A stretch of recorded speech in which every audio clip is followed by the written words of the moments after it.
సన్మానాలు కాదు కాదు విషయం చెప్తాను.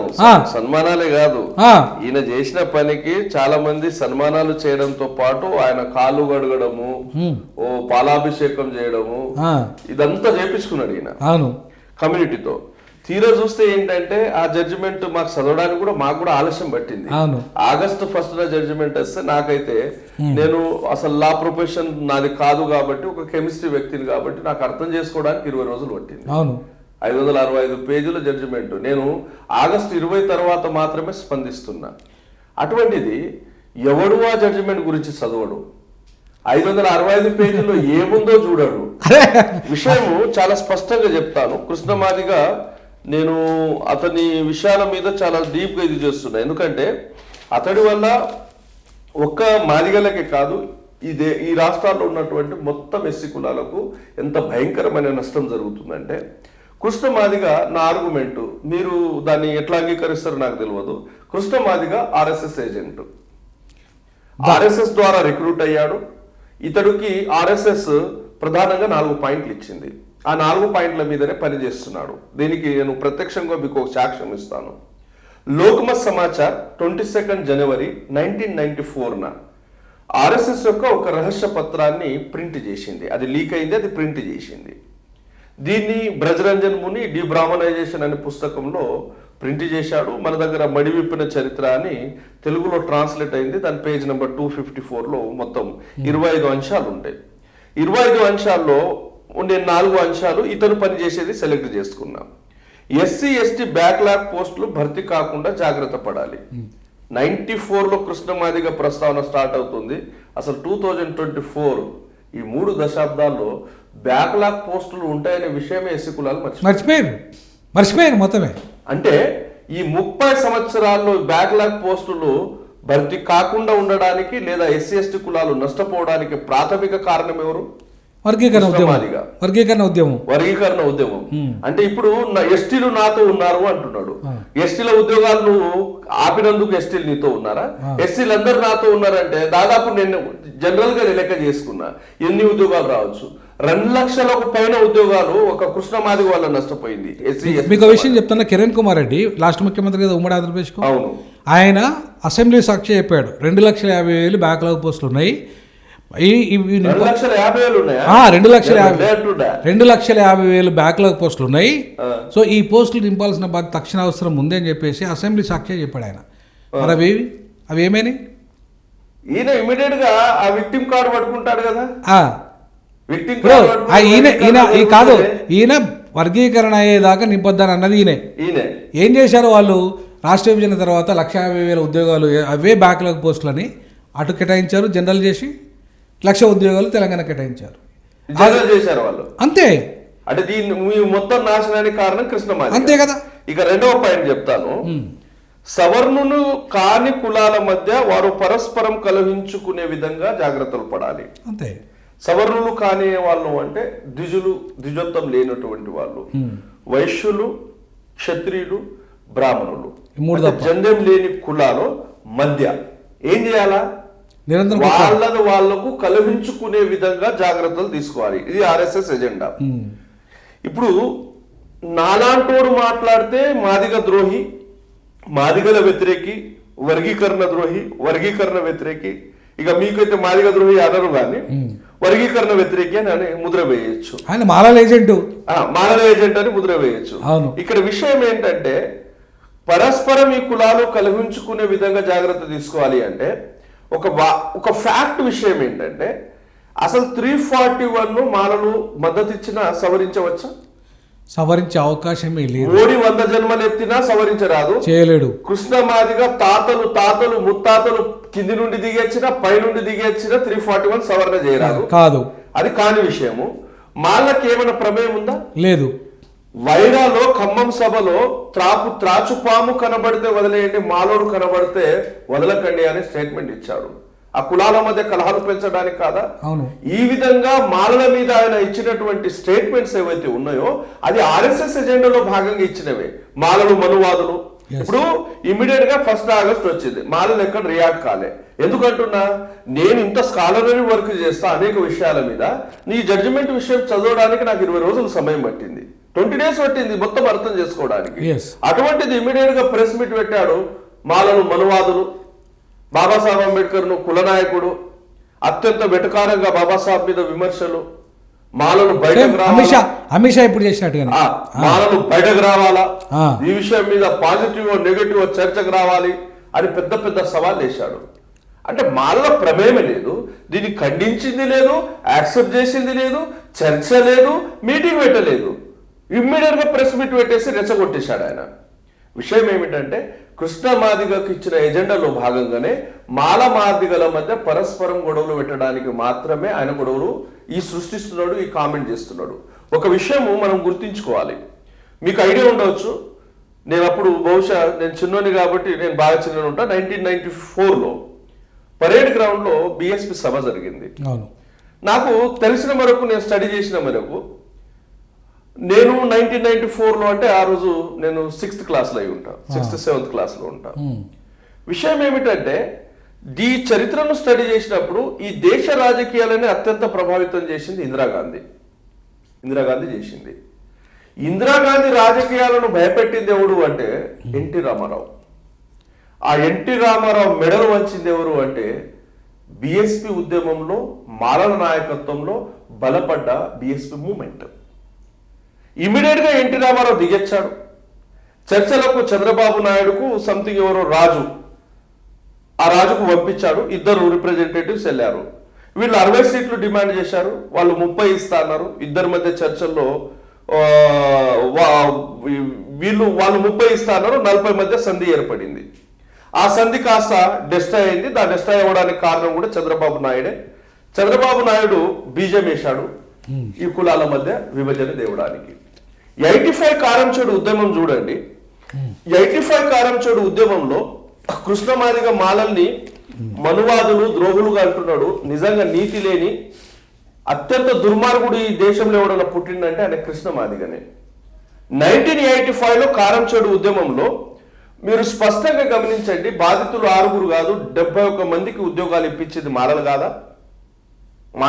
మాలల నాయకత్వం పనిచేయలేదా? 71 మందికి ఉద్యోగాలు ఇప్పించింది.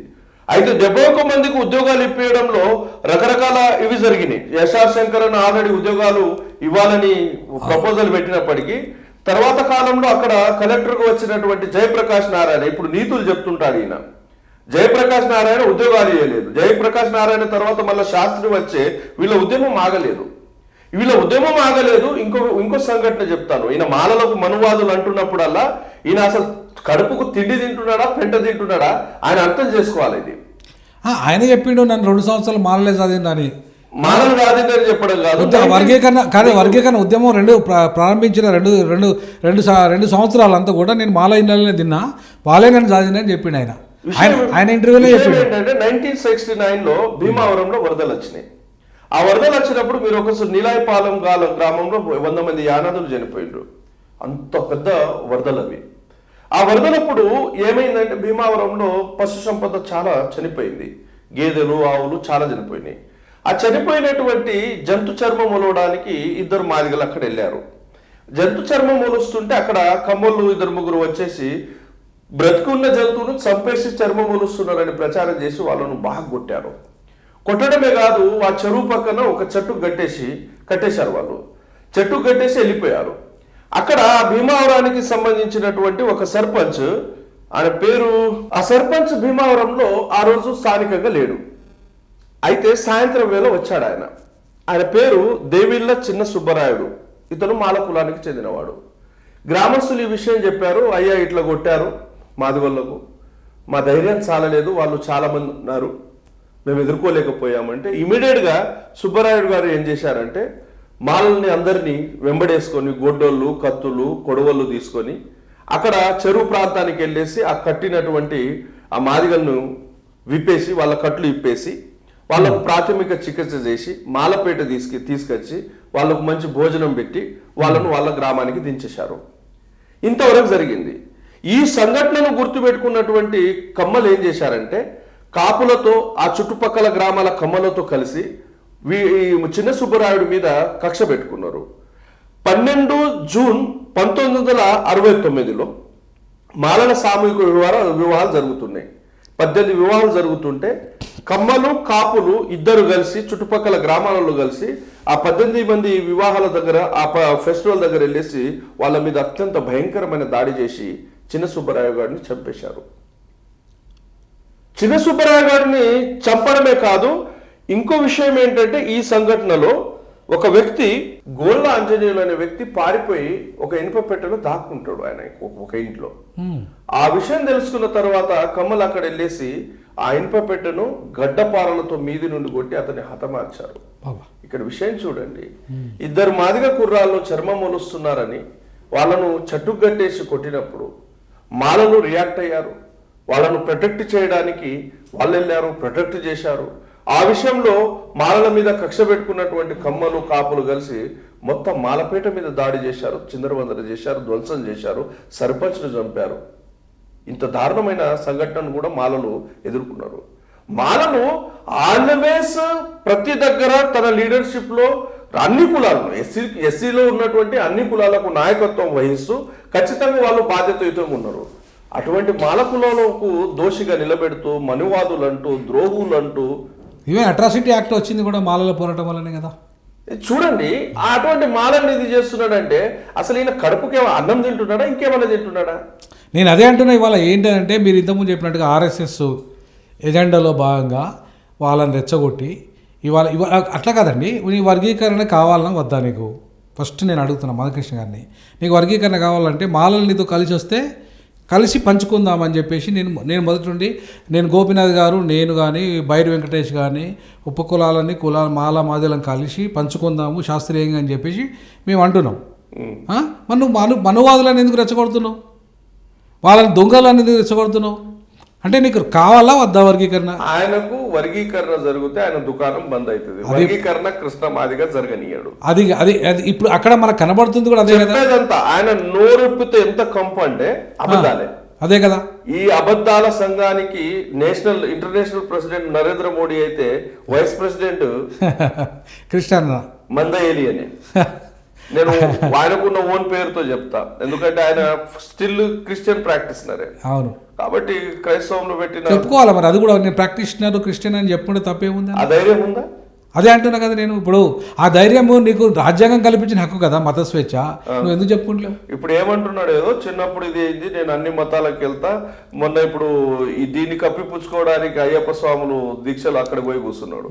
అయ్యప్ప స్వామి దీక్షలో కూర్చున్నాడు. సరే, నువ్వు చిన్నప్పుడు ఎవరో పేరెంట్స్ రుద్దిని అనుకుందాం, మరి నీ కొడుకు చర్చ్కు పాస్టర్ ఎలా అయ్యాడు? ఏ ప్రాక్టీస్లు అయ్యాడు? చెప్పుకోవాలి కదా. ఈ సందర్భాలు వ్యక్తిగతం, రాజ్యాంగం మత స్వేచ్ఛనిచ్చింది, నాకు మీకు అవసరం లేని ముచ్చట. కానీ ఇతను ఆంధ్రప్రదేశ్కి వెళ్ళేసి ఏమంటాడంటే క్రైస్తవంలో ఉన్నటువంటి మాలలందరికీ బీసీసీలుగా సర్టిఫికేట్ ఇవ్వాలి, వాళ్ళు మాలలే కాదని స్టేట్మెంట్ ఇస్తాడు. ఇచ్చాడు. నువ్వు ఇట్లా మాదిగా అవుతావు. నేను ఇంకో మాట చెప్తున్నా ఇవాళ ఈ సందర్భంగా, ఒకవేళ వర్గీకరణ చట్టం అయినా సరే అది దళిత క్రైస్తవులకు ఎస్సీ హోదా ఇవ్వకుండా ఆ చట్టం వచ్చిన వేస్ట్ చట్టం అంటున్నాను నా దృష్టిలో. ఎందుకంటే ఇప్పటికి 80% మాదిగలైన మాలలైన క్రైస్తవులే. ఈ రేపు బలవంతంగా మీరు రామాలయంకు ఇంకేదో 80% తెలంగాణ ఆంధ్రలో అంటున్నారా? నేనేమంటానంటే తెలంగాణలో 80% మాదిగలు క్రైస్తవులు, ఆంధ్రలో 80% మాలలు క్రైస్తవులు. అది 80% మాలలు క్రైస్తవులు. గతంలో నేను బుద్ధిస్ట్ మూవ్మెంట్లో పనిచేస్తున్నా. ఇప్పుడు బౌద్ధం మూవ్మెంట్ చాలా బలపడుతుంది. క్రైస్తవంలో ఉన్న చాలా కుటుంబాలు బుద్ధిజంలో స్టార్ట్ అయినాయి. అయినా సరే నేను ఏమంటున్నానంటే ఇప్పుడు వర్గీకరణ చట్టం ఎవరికి వర్తిస్తావు? హిందువులకే వర్తిస్తుంది. హిందువులకు వర్తిస్తుంది. అవునా కదా? అవును. మరి క్రైస్తవులకు వర్తించని చట్టం, అవును, ఇప్పుడు క్రైస్తవులకు వర్తించని చట్టం వల్ల మరి ఏం ఉపయోగం అంటున్నాను నేను. ఒకవేళ వస్తా అది ఇంకా ఆ 341 సంబంధం లేకుండా ఒకవేళ చేసినా వీళ్ళు దాంట్లో మతాన్ని న్యూట్రల్గా చేసి ఆ చట్టం అన్ని మతాలకు వర్తించే విధంగా చేస్తే తప్ప వర్గీకరణ చట్టం వల్ల పెద్ద ఉపయోగం లేదు. మరి వాళ్ళ చంద్రబాబు నాయుడు అయినా రేవంత్ రెడ్డి అయినా మతాన్ని న్యూట్రల్గా చేస్తాడా? ఒక హిందువు అయితేనే ఈ చట్టం వర్తింపజేస్తాడా? మరి మధుకృష్ణ గారు ఓన్లీ హిందువులకే ఈ చట్టం తెప్పిస్తున్నాడా? అన్ని మతాలకు తెప్పిస్తున్నాడా? హిందువులకే వస్తుంది కదా. మరి హిందువులకే కాదు, హిందువులకే వస్తే మరి దాంట్లో ఉన్న క్రైస్తవుల సంగతి ఏంది? మాక్సిమం రాదు. మరి రానప్పుడు ఏం లాభం? మెజారిటీ క్రైస్తవులు అయినప్పుడు, మెజారిటీ మాదిగలు క్రైస్తవులు అయినప్పుడు నేను చెప్తున్నాను, మన తెలంగాణలో 80% క్రైస్తవులుగా ఉన్నారు. అందుకే ఇక్కడ కాంగ్రెస్ పార్టీని నాగరాజు మాల అయినా వర్ధనపేటలో మెజార్టీ మాదిగలు ఉన్న కాంగ్రెస్ పార్టీ కాబట్టి వాళ్ళు క్రైస్తవులు కాబట్టి గెలిపించారు. అట్లాగే బాయిండ్లకు సంబంధించిన అమ్మాయి ఎవరు, కడియం శ్రీహరి బిడ్డ, వాళ్ళు హిందువులు, యాక్చువల్గా హిందువులు, భర్త ముస్లిం చేసుకున్నది ఆమె, అయినా సరే క్రైస్తవులంతా ఓటేశారు కాంగ్రెస్ కాబట్టి. సో కాబట్టి వాళ్ళ మాదిగలంతా కూడా క్రైస్తవులే ఉన్నారు, మెజార్టీగా ఉన్నారు కాబట్టి అక్కడ కాంగ్రెసే గెలిచింది తప్ప బీజేపీ గెలవలేదు. తన సొంత కాన్స్టిట్యున్సీ ఎవరిది, మందకృష్ణ గారు పోటీ చేసిన కాన్స్టిట్యున్సీ అది. నేను కూడా పోటీ చేసిన కాన్స్టిట్యున్సీ అది. నేను ఎంపీగా పోటీ చేసిన, ఆయన ఎమ్మెల్యేగా పోటీ చేసిన కాన్స్టిట్యున్సీ, మా సొంత కాన్స్టిట్యున్సీలు అవి. సో అక్కడే ఇవాళ నువ్వు నువ్వు ఏ బీజేపీకి ఓటేయమని చెప్పి మాదిగ ఓటేయమని చెప్తే ఎందుకు వేయలేదు అంటే అర్థమైంది, బీజేపీ వైపు మాదిగలు లేరు, వాళ్ళంతా క్రైస్తవులు, బీజేపీకి ఓటేయరు.